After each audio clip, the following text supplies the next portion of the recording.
আসসালামু আলাইকুম আমার প্রিয় ফেসবুক বন্ধুরা। আমি ছোট্ট একটা মেসেজ দেব সবাইকে।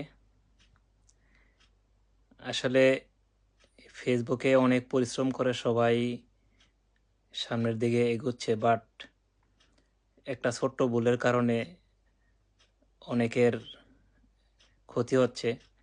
তো ক্ষতিটা হলো রক্তমাখা কিছু ছবি দেওয়ার কারণে, কিছু ভিডিও দেওয়ার কারণে ফেসবুক মনিটাইজেশন কেড়ে নিচ্ছে, আর্নিং মানিটা বন্ধ করে দিচ্ছে। তা আমি সবার কাছে অনুরোধ করব, আপনারা এই রক্তমাখা ছবি ভিডিওগুলি একটু এডিট করে দিয়েন, যাতে এটা সরাসরি দেখা না যায়। সবাইকে ধন্যবাদ, ভালো থাকবেন, শুভরাত্রি।